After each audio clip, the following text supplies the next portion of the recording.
You said something really interesting in our last interview. You said that you had thoughts of how you wanted to be a bad guy, but that's not the position that you're in. Have you actually thought about what your heel turn would have been? No, because then you become obsessed, and this is something that I think takes valuable creative time and energy away from superstars. So this is more of a tutorial for like my pieces of semi-sage advice bestowed upon you. Don't waste time and energy over the uncontrollable.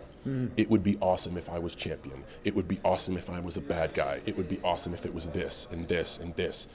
Take what you have and make it something great. I've often thought about like, oh, this would be cool. Those are fleeting thoughts and they're gone. And I go back to what am I doing with what's in front of me right now? Yeah. And I think that's the best way to develop a long-term successful career in a business where you are relied on to be creative. People give you raw creative material, and anyone who's have ever had a long-term success in this business has had to take that material and massage it and put themselves into it and put their belief into it and make it their own. I hate hearing people say, well, creative has nothing for me, or they're not writing good things for me. You have a small crew of writers that has to write a mass amount of segments and they churn out general story. Yeah. The best, most brilliant situation in the world is you two guys are gonna have a match tonight, figure it out.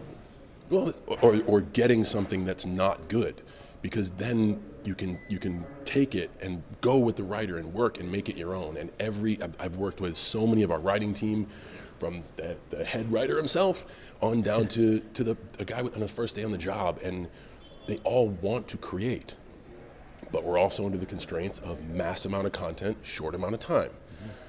You have to write the segments. They have to come out of the machine because we have to have some structure because we're going live. Yeah. It's up to the talent to take something, no offense, that is shitty and make it good. I have never been handed a written piece of paper that I go, this is great. It's always, how do we turn this shit into something that makes sense?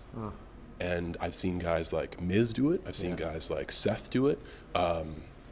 AJ, when we were able to creatively bond for a while, Bray, sit there for hours. And the way I started with this was when I was writing my own raps. Nobody can write that stuff because at the time it was an art form that wasn't showcased on the program. Yeah. And the writers weren't versed in that art form. So it was on my shoulders to sink or swim. And I would spend hours in the bleachers just writing punchlines.